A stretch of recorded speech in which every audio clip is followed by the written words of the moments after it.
to the republic for which it stands, one nation, under God, indivisible, with liberty and justice for all.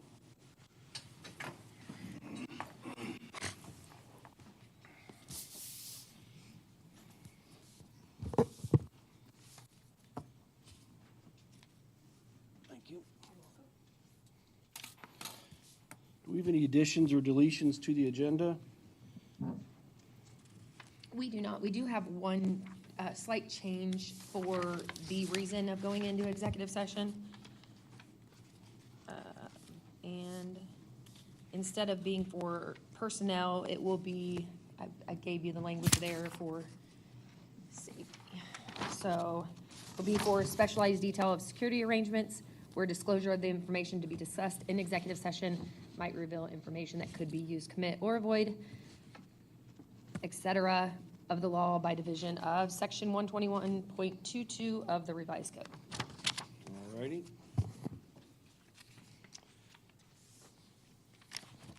I need a motion to approve the agenda. So moved. Second. Mr. Butler, Ms. Talley. Mr. Roberts, will you please call roll? Mr. Butler? Yes. Ms. Talley? Yes. Ms. Barnes? Yes. Mr. George? Yes. Mr. Berger? Yes. Motion passes 5-0. We're going to go into presentations this evening. And Megan Anthony has a presentation for the district website and Parent Square. Come on up.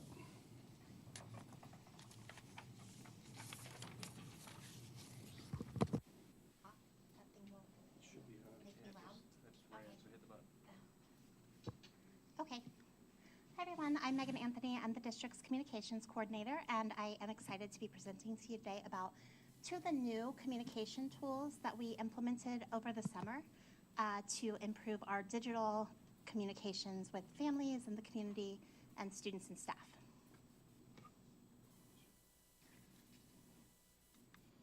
Okay. So summer 2023, we launched a new website at cwschools.org. And we also launched a new unified communication platform called Parent Square. First, I'm going to start with the website. So in fall 2022, we started with committee work. We had a volunteer committee of staff members who wanted to be involved.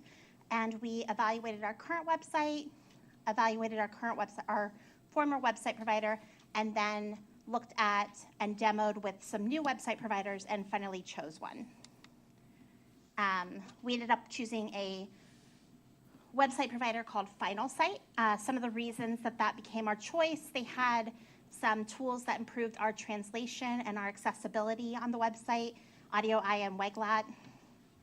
We were able to get unlimited site editors. It has a drag and drop interface that's very easy to use, has search engine optimization tools, customizable admin privileges.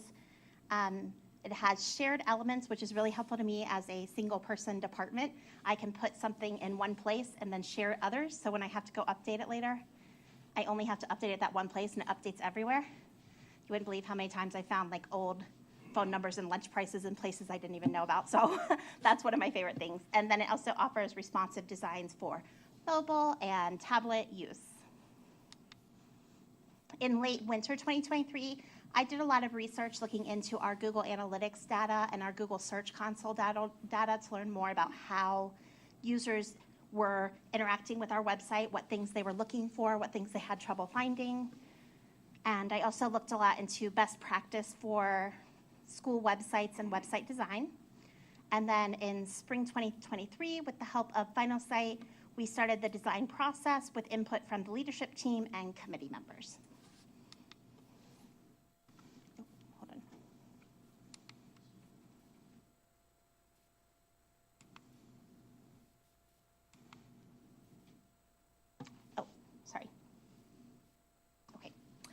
So I hope that you've had a chance to look at the new website.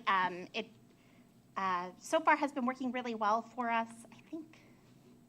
Oh, there we go. Sorry, this is what I meant to have happen. So this is the homepage of the new website. We have our all of the decisions about what was available right here on this home screen, the one screen, were made based on what people used on our old website. The most frequently accessed pages and things like that. And then we do have a couple of pages. Right now it's the facilities project and back to school. Pretty soon it will switch out to our substitute levy from back to school, but it does give us some flexibility to put high profile, timely items in a really accessible spot on the site. Can you scroll down? I don't know if I can scroll down. Oh, I can scroll down. And then we have right here kind of an area that focuses on our strategic plan priorities from the promise. This gives us some call to actions where people can learn more about things like work, our academics, our athletics, and communication and some other things. Then we have our news and events section down here.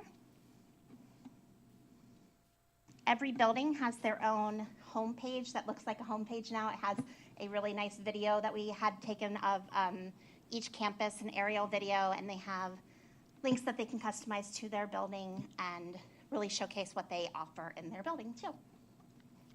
We can go back to the presentation. Okay. Now I'm going to talk a little bit about Parent Square. Parent Square is a unified communication platform for school-to-home communication. It offers a browser version as well as an app. And it also has a Student Square app for students who are using the platform to communicate with school personnel. We implemented it this year in preschool through and 3rd through 12th grades, and next year it will be implemented pre-K through 12. And it combines all school communication to one platform. Some of the features about Parent Square that I liked when I was evaluating it, and we also had a committee that looked at the Parent Square tool as well. It has SIS integration, so it integrates with our student data so that we are getting students into that system as soon as they enroll in our school district and are active. It offers direct messaging alerts, which is how we can send phone, text, and emails, and posts, which are almost like a social media kind of feature. And then some of the features that it has built in, it has permission slips, groups, volunteer and appointment signups, donation signups, secure document delivery, attendance notices, and forms. So now I'm just going to talk a little bit about when I evaluate a communication tool, kind of what we're looking for. I look for compliance with district policy and state and federal law, equity and accessibility, and embedded effective communication practices. For compliance, Parent Square supports district, building, classroom, and extracurricular communication. We are asking all of our coaches, all of our advisors to also use Parent Square and Student Square only to communicate with students. That means that we have access to all records if we would ever need it for a public record or any other situation. So staff can use Parent Square. They can also use their district email address. They can use the learning management system that they have in place at their building, and they can use Final Forms for athletics. For equity and accessibility, this is a rapidly evolving area of communication that I find really interesting and I really like to dive into. So some of the things that we're looking for there are how people who have disabilities can interact with our tools. The website has Audio Eye, a web accessibility platform on the website that can check for accessibility issues and offer us remediation suggestions to correct them. And Parent Square embeds high contrast colors, a large text option on the app, and alt text for images for people who have visual impairments. And then as a district, we have a large EL population here with, I think, over 30 languages spoken in the district. So we have Waglot translations. Our website can toggle between 6 languages: English, Nepali, Spanish, French, Arabic, and Vietnamese. I think when I looked, there were 9 students who spoke Vietnamese, so that gets us pretty granular in terms of the number of families that are speaking that language. And then Parent Square has two-way smart translation in 133 languages. I think it covers 28 or 26 of our languages that are spoken. And the two-way smart translation means that when a parent has set their language, anything sent in English will automatically translate to their language. And when they write back to us in their language, it will automatically translate to English. But the original is also there. So if there's something lost in translation, we can go back and look at it. And then embedded effective practices, that's things like the SIS integration, because it means that we aren't getting typos in email addresses or phone numbers and things like that. Families do not have to register to still get our communications through Parent Square. So even if they never log on to the app, they will still get our phone messages, our texts, and our emails. It's a unified platform, so we have all school communications going through one place. It offers analytics, so I can look at how we're using our communication tools and make sure we're being effective and hitting the marks we want to.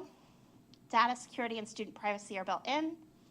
It tracks open rates and views, which some of the secretaries were pretty excited about, being able to say, no, I can see that you opened this email right here. It gives communication preferences, so families and staff can choose if they would like to get communications instantly or if they want to get a digest at like 6 p.m. that shows them everything that happened during the day. And there's no opt-out for critical communications, so there's no way for families to turn off emergency or attendance messaging.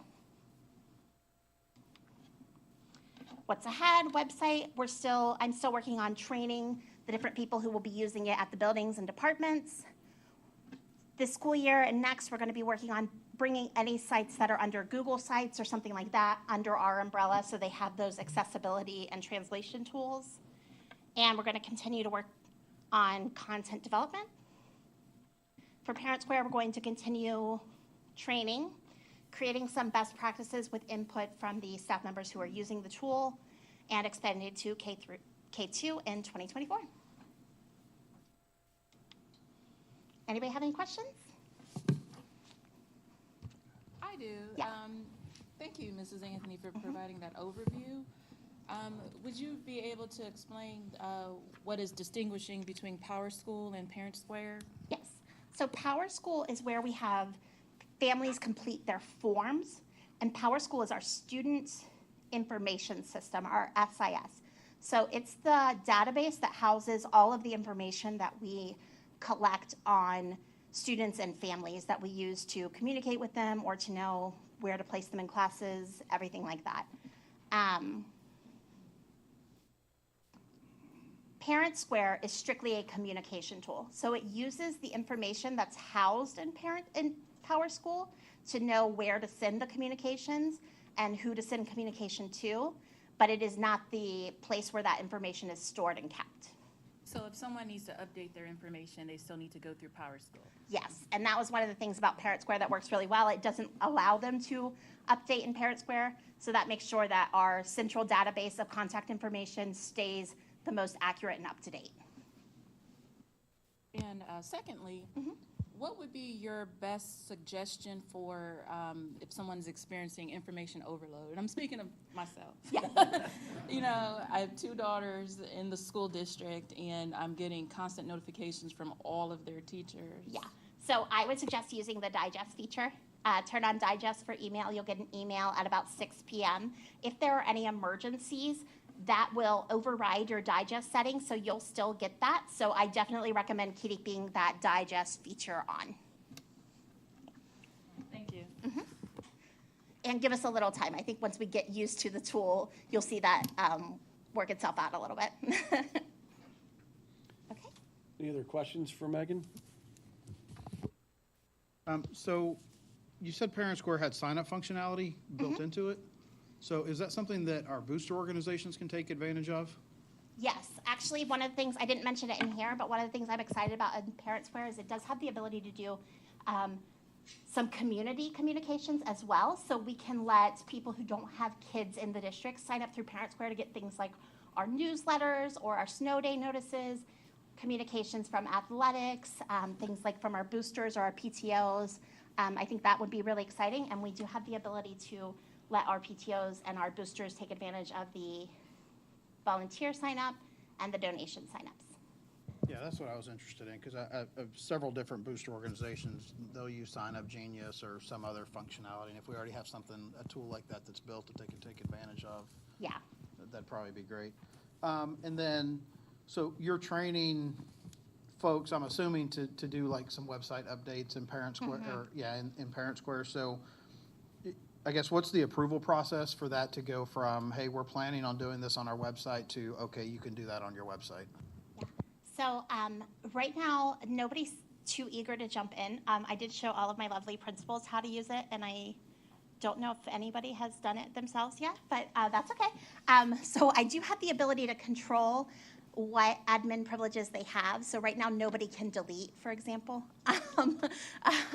So I can also set it so that people can't publish. They can set the content, but I have to go in and be the one to actually publish it, different things like that. So depending on somebody's comfort level and what I've given them access to, I can kind of customize that to what we need. And I don't really let a lot of people have access to anything that's really going to mess things up, so. Yeah, I would definitely suggest that we put some sort of approval process Yeah. before something goes live on our website. Not that I don't trust the principals. They are just doing like little things like, updating a link, things like that. They're not doing the major, I'm still the one who does all the major content. But I wanted them to have the ability to make small factual updates when they needed to. Did you say with Power School that there's some integration there with teacher notifications that come from Power School versus the notifications that'll come from Parent Square? Or are they still separate? I'm not sure what kind of notifications come through Power School. Usually you'll get a notification if there's a missing assignment. But you don't know, the problem I have with that is you never know which assignment it is or what teacher it's for. So it'll just say your student has a missing assignment, so you're just like, okay. But will Parent Square be more specific and be coming from a specific teacher and have more related to the class that the student may be taking? So the grade information is still going to live in Power School, and I think some of that is also in Canvas. I can't see Deb. Oh, there she is. It's in Canvas too, right? Middle school and high school. Yeah, for the middle school and high school. So it's not really a learning management system or a grade book, but communication from your teacher about things that are happening in the class, direct messages, things like that may come through Parent Square. I think you'll see a lot more of that at the elementary level, just because that's where that tends to kind of come from anyway at the elementary, but all of the teachers do have access to it as well at the high school and middle school. And I've seen some people using it, and some people are choosing to stick with, the LMS system that they were already using. One of the things I'm excited about, there's a lot. I mean, you've done a great job with it, so thank you. But with Parent Square and all of the outside users, so for instance, Remind, GroupMe, Heya, you have all those apps where people are trying to get in touch with you, and this is one spot for everybody. So hopefully, Monica, that was a great question. I don't know if it was staged, but it fit perfectly into Megan's prompt. Perfect. But that hopefully will also help with that overload of information, so the digest is perfect. So the direction from the school district is that our teachers should be using Parent Square and not all of these other apps? Or are they still using all the other apps too? None of the other apps and no text messaging. They can use their district email. Our LMS systems, which at the elementary is Google Classroom and at the middle and high school is Canvas. They can use Parent Square, and then the athletic department and I think maybe the band have Final Forms, which can send emails. And then, based on my recent experience that you helped me with, it might be worthwhile after, a few weeks, just looking to see what parents are receiving emails but have never opened them, so that we can maybe track back and help them get into the system. Yes, definitely. Thank you. Thank you, Megan. Appreciate it. Thank you. Good job. Next on presentations is CWEA. I know it's 3-4 days in. Nope, okay. Oh, She's coming. sorry. all the way in back. Engage. Okay. Hi, I'm Paula Miller. I'm representing the CWEA, the Teachers Union. And this year, we're going to continue highlighting what our teachers have done over the summertime. And so from Indian Trail, the Kodai Institute at Capitol was directed by Carla Shawinski, and she was delighted to have some of Mrs. Audrey Rice's music students on campus during the summer. The 3rd through 5th graders served as lab students for the Level 3 elementary track master's students. I don't know. And participated in learning new dances, play parties, and example lessons. So many thanks to Ms. Rice, the students and their parents, and to Mrs. C. And in Winchester Trail, Melanie Boyes completed her K-12 gifted endorsement. Congratulations, Melanie. And that's it. We have nothing from the middle and high school, but we had one more from Indian Trail, and it was just that I have been given news that I'm cancer-free. That's it for CWEA. Congratulations. Well, I'm glad you gave the report to give us an update. Thank you. Next, we're going to move on to public comments, and I have Leah Ballant. Is that correct? All right, come on up. You have 3 minutes. You guys cut it from 5 to 3, so I will try to hurry. We did through COVID. I don't We blame had you. to, so I Well, apologize. this is more of a praise report, so hopefully you won't want to kick me off too quickly. Is your mic on there? I don't know, is it? Yeah, it's on. Is it on? Okay. Okay, so, Go ahead. again, I wrote it for 5, so I will try to kind of paraphrase here. My name is Leah Ballant. I'm at 3372 Mason Road. I have a child at Indian Trail and Winchester Trail. Our son Jacob has a rare spinal condition. He's a paraplegic, double amputee. At home, he walks on his hands, and for school, he uses a wheelchair. So again, this is more like a praise report, but also just to tell you some things that you need to be aware of, some things that we can maybe work on a little bit. I want to start by saying that, you know, I feel like Canal is the rule or the exception to the rule and not the rule. I feel a lot of schools should be the rule, but they're not. If that makes sense. Because I hear, like in the circles with adaptive sports and just through his nonprofit, it just the struggles that parents have, and we have experienced none of that. Everything's been positive. He's been a student since age 3. His IEP is a pleasant process. We never have to fight. Even teachers have put in additional things for his IEP. He has a physical therapist that's not only his PT, but also as an advocate. During kindergarten roundup, Mrs. Cobb came to me and said, "What do you need?" I said, "I didn't think that was your job." She said, "I'm making it my job." And because of her, you know, she decided to put some of his friends who could also be helpers into his classroom. And I can tell you that there's some parents who have had to get one-on-one aides for their kids because the school didn't listen and they don't follow the IEP. And but the thing is, he doesn't need a one-on-one aide. And that saves you a salary, and it saves him independence, because we want him to be as independent possible. So because of the proactiveness, you know, everyone's happy. It's a win-win. Let's see. Okay, and everyone they shows that they care about Jacob. Mrs. Miller was his teacher last year, and he just absolutely loved her. And every teacher has been that way. You know, his teachers, the principals, vice principals, paraprofessionals, the nursing staff, the preschool coordinator, and his fellow students and his bus drivers. We just feel really blessed to live in this district. So you probably heard the saying, diversity is having a seat at the table, inclusion is having a voice, and belonging is having that voice be heard. When it comes to kids with disabilities, I see it as accessible is getting them inside the building, and inclusive is giving them the seat and the voice at the same table among their peers. A great example of this is for indoor recess. We were like, what is he going to be able to do? And so I said, well, I have a wiggle car I could bring in. Well, Malia Anderson, the preschool coordinator, instead of getting like one wiggle car for Jacob, she bought a fleet. So now everyone's on a wiggle car. And so everyone looks the same. That's inclusive versus accessible by including everybody. So some other ways that we could be more inclusive, the first thing is the playgrounds are not accessible with the mulch. And I know it's more expensive, but we really need something that is accessible so that my son doesn't have to like get down on his hands and have gloves on to crawl through the mulch, you know, and even maybe something that could have some sort of inclusive equipment as well as like sensory stimulation stations for wheelchair users, also kids with other disabilities as well. So we're growing, we're building, so just keep these things in mind as we're doing that. I did want to thank you for the football stadium, that it's now wheelchair accessible. We just went to one game really quickly, and everyone's in front of us because everyone's taking pictures of their daughters, including me. So we're going to revisit that and see how that works. The other issue is the high school gymnasium. We've been to a couple of basketball games, and while everyone's really nice about having us find accessible seating, it's not inclusive at all. You guys should check it out. Ask them, like, where would you sit someone in a wheelchair? Because honestly, it feels like a punishment.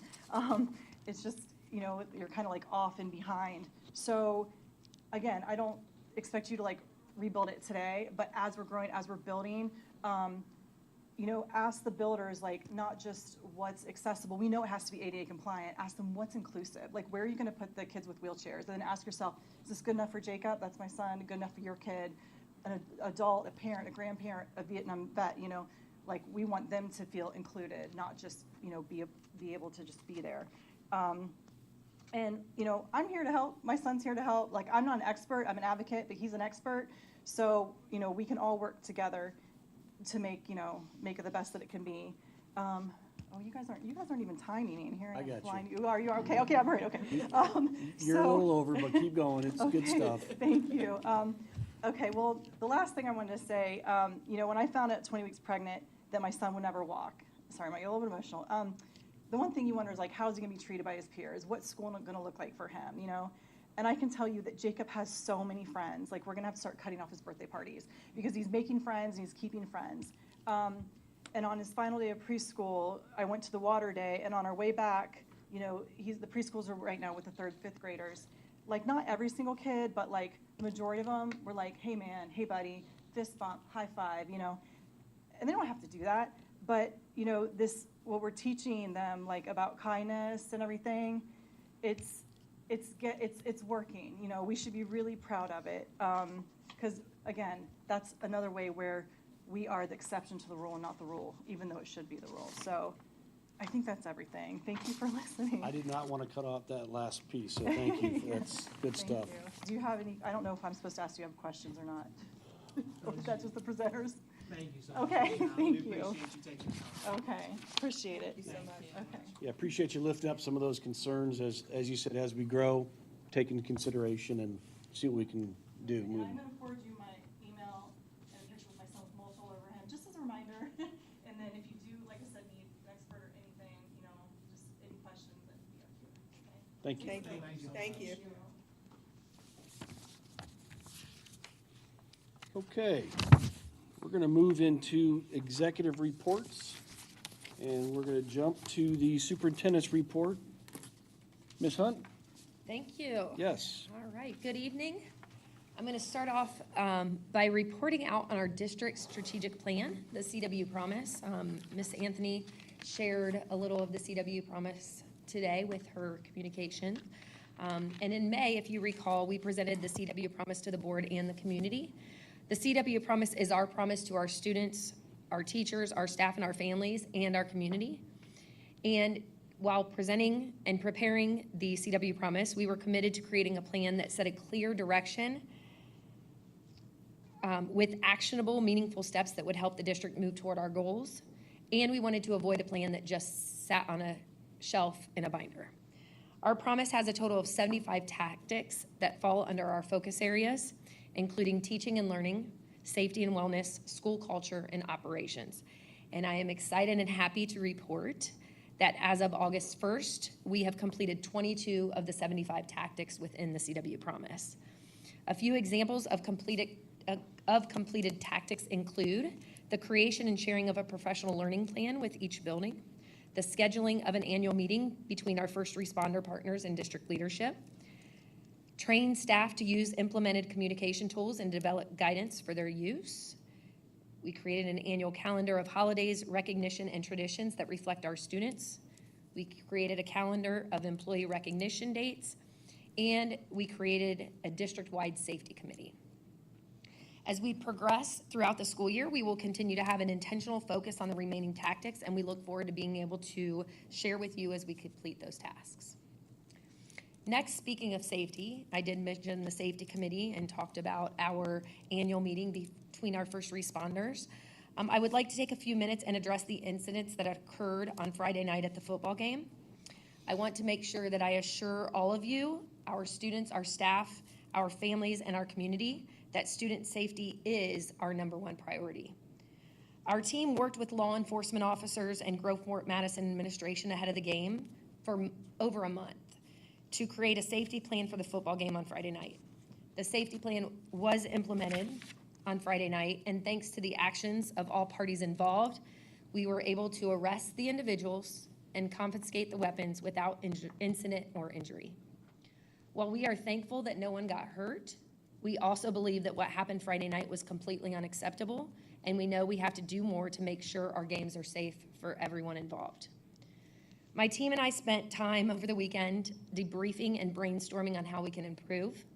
We met this morning with Groveport Madison administration and law enforcement officers from all the agencies that were involved to review the events from Friday night, and we began planning safety improvements for the future. We are finalizing these plans, and we will share information as we complete all of our plans for our home game that we do have this weekend. We do have a plan to, and I believe that the high school administration has already reached out to New Albany administration to ensure that they're on, they're informed of what we're planning on doing. That meeting, I believe, is Thursday. I have meetings again tomorrow, met all day today with several different entities and my team. And again, we just want to make sure that everybody does understand that it was a very unfortunate event. We do not take it lightly. We do want to have some pretty intense discussions on some things that we can do to ensure that our students, our families, our staff can go to games and that they make it home. So I just wanted to take a minute and share that and let everybody know that we are continuing to work on that, and we will have a plan moving forward. Lastly, switching a little bit, directions a little bit, we welcomed back staff and students last week, and I am happy to report out that the school year is off to a great start. On Monday of last week, we did have our convocation, and I just want to take a moment to share our theme for this school year, which is Be Someone's Hero. Our staff are truly everyday heroes, and being an everyday hero is basically doing the simple things we do each day that positively impact those around us. By being a hero, we make a difference in our students, our coworkers, our families, and our community every day. So last year, if you remember, our theme was What is Your Why? We just wanted, after COVID, to take a minute and remind our staff that why you got into education in the first place, what makes you passionate, why do you come to work every day, and in those tough times to reflect back and remember your why. And this year, we're really focusing on the what it is that you do each and every day to have a positive impact on those around you. So again, we're excited that, officially 4 days in, we're excited for the school year.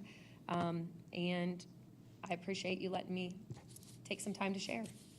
Absolutely, thank you. You're welcome. Anybody have any questions for Kaya? All right.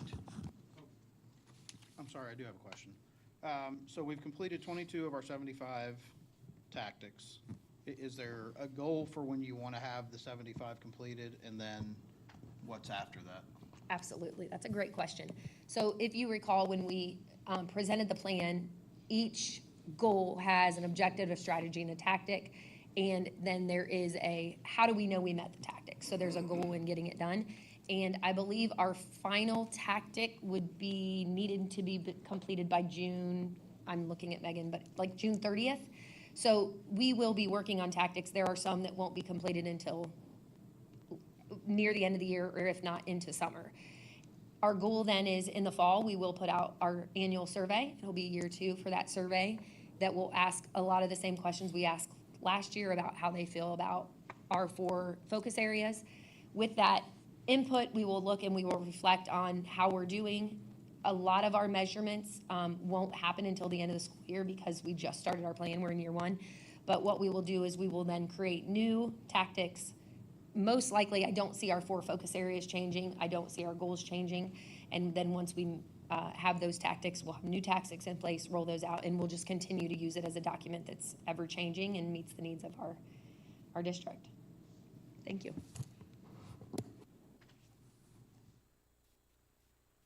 Any other questions? Thank you, Kaya. We're going to move on to district reports. I saw some new reports in there. Where was Student Services Report? Dr. Bruning, thank you. Does anybody have any questions on those reports that we want to ask or bring up or highlight? No. All righty. We're going to move on to the consent agenda.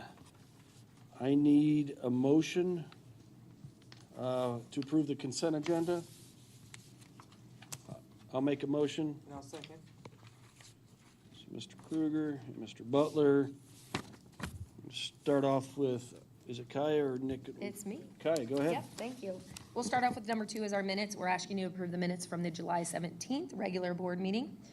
Number 3, we do have a donation in the amount of $4,000 from the Mosley family in memory of Eleanor and Louisa to the high school. So we want to thank the Mosley family for that generous donation. Number 4, we have our certified personnel. We do have a psychology intern in Jessica Royster that we're asking you to approve. She will serve with us for the 23-24 school year. And we have a stipend for the department grade level chair, Autumn Fugate Sarmiento. And we also have extended days. David King, he has already been approved for 3 extended days, but that was for, and I don't know right off the top of my head, but it was for his work in his career tech. This is specifically for the school store. So if you notice, so that would be a total of 6 days. 3 of those are for the career tech work he has to do, and then 3 are specific to the school store. Moving on to number 5, our classified personnel. You'll see we have resignations, several from bus drivers, and then 2 from our paraprofessionals. And we do have classified recommendations for 3 positions, 2 custodians, and a bus aide. And lastly, under the classified personnel, we do have our substitute classified recommendations. Many of those are for custodian. We have a bus driver trainee, and then we have a bus aide. Number 6, our supplemental personnel. We are asking you to rescind contracts. We have a few of the contracts for an assistant volleyball, a middle school volleyball, and then the play director.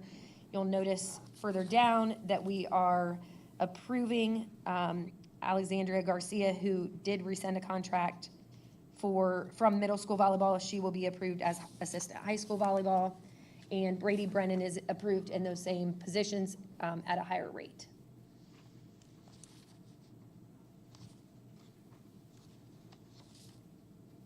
And that is all I have for the consent agenda tonight.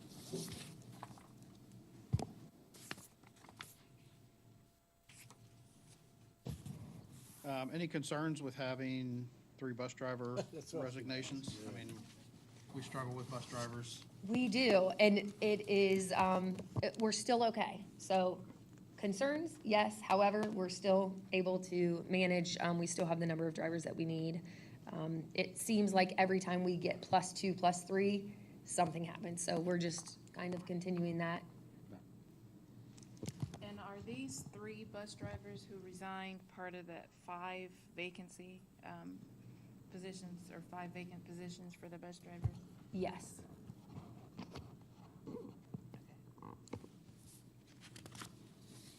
So we're still looking for bus drivers? We are still Okay, looking for just bus checking. drivers. If there's anyone listening, Got it. absolutely.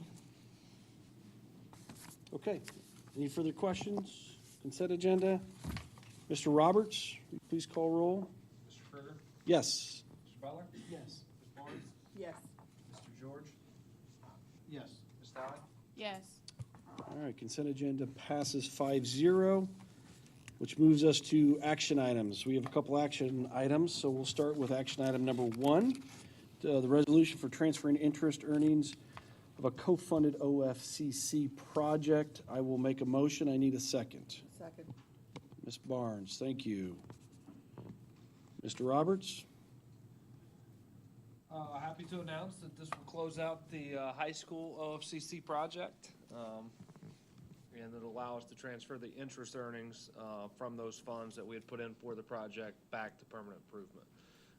So essentially, this is kind of closing the project and also allowing us to transfer the interest that was earned out of the 010. Okay.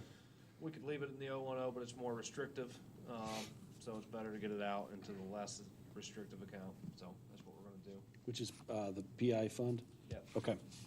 And then what's the exact number on that? I know it might be- 221.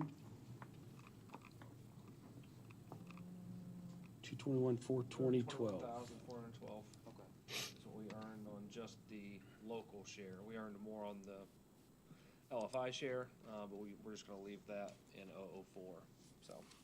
Oh, so there are additional, okay. Mhm. Gotcha. We're Yep. leaving that in there. So, any other questions on this? So this is closing the project, and then transferring the interest earnings. No questions? Go ahead, please call roll. Mr. Krueger? Yes. Ms. Barnes? Yes. Mr. Butler? Yes. Mr. George? Yes. Ms. Tally? Yes. Item moves 5-0. Action item number 2, the resolution to advertise for purchase of buses. I need a motion. So moved. Second. Ms. Tally, Ms. Barnes.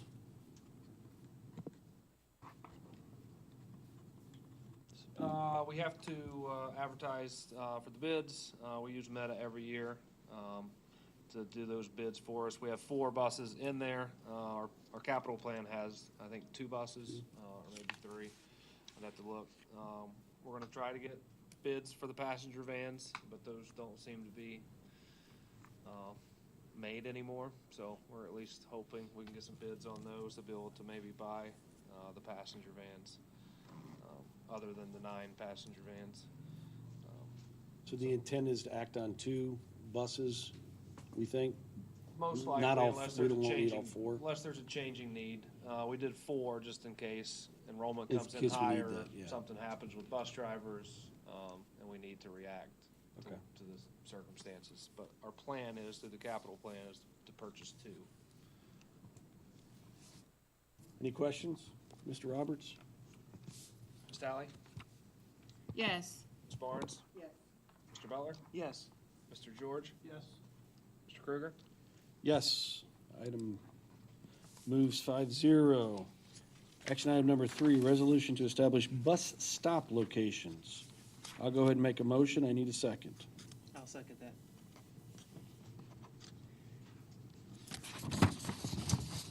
I don't know if this is Ms. Hunt? I can take it. So each year, we approve the bus stop locations for the 23-24 school year. And if we need to change them, this allows me to amend them as needed.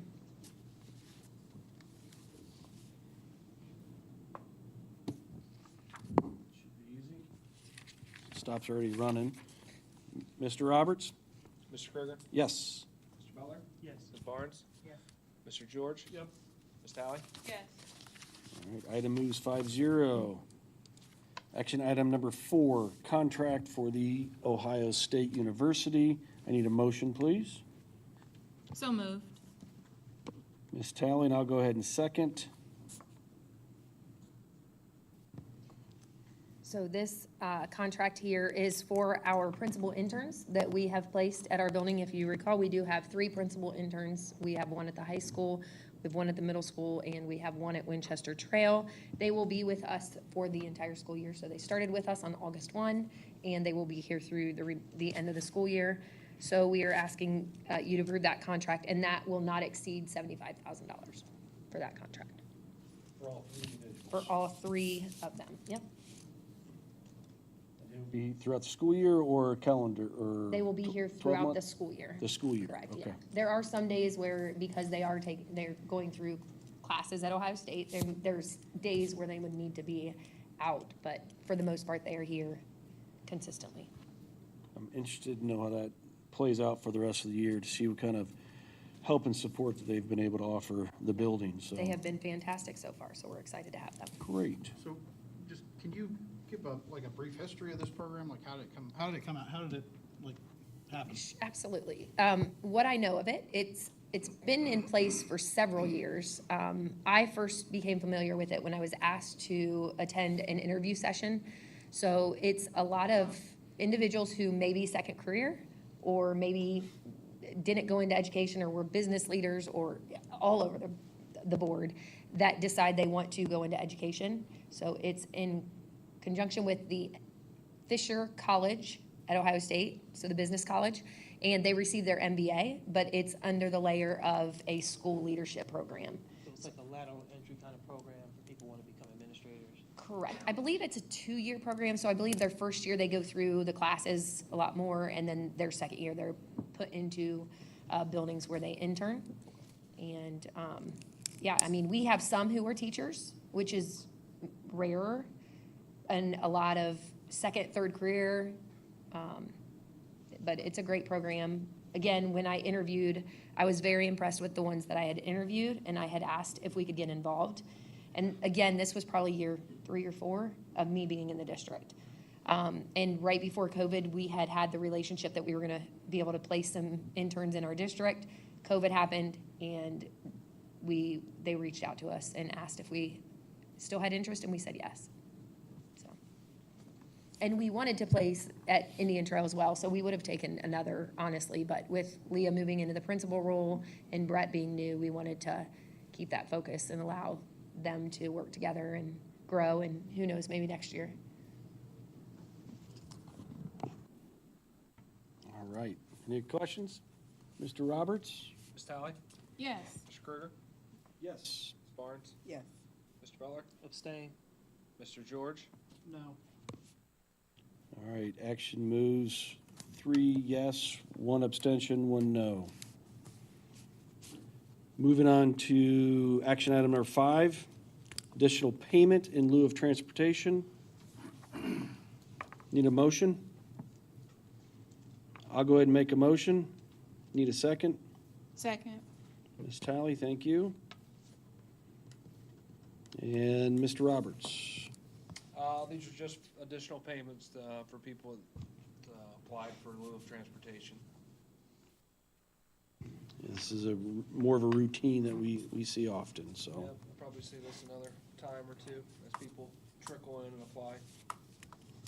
Yes, sir, any questions? What's the application time frame for that? I mean, I'm assuming we have a cutoff. You've got to apply by a certain time in order to receive the reimbursement, or no? I think so. Mr. Bruning, do you have any idea? I think there's a timeline on it. Yeah, there is. It wasn't sure to answer that question. Yes, I want to say it's something like, I can't, don't hold me. I can get you the letter that we sent out. Okay. I think it's got it in. Okay, Yeah. thanks. I mean, I would guess it changes if you have somebody who leaves the district and decides they want to private educate or something, then it changes. I'm sure it comes in during the year, but I'm just wondering if we have a student who spends the entire school year, and we're, maybe transporting their child, can they come at the very end of the year and request back pay for pay in lieu? No. Okay. I have a question. Do you know how much we pay out for that? It's about 25,000. It's been And- going up since I've been here. It's my 8th year here. I think it started off around 18, just has gradually gone up. That's everyone included, that's not per. Right. Yeah, that's total. Yeah. I mean, it's, Yeah. And do you know approximately how many students use the program? no, I could look at the list, but I think it's around 75-ish. Thank you. And it doesn't allow for everybody that goes to a public school to use it. You have to be within, there's certain Mileage. criteria that you have to meet in order to be able to be reimbursed. Distance, time it takes. Okay, any other questions? One more question. Is that strictly out of our budget, or does the state provide any funds towards that with students who go that route? It's out of our budget. Through the foundation payments, there's a funding line for transportation that we're required to transport all public and private charter school kids that live in the district. So, kind of directly, we get funding for it from the state through the foundation. Thank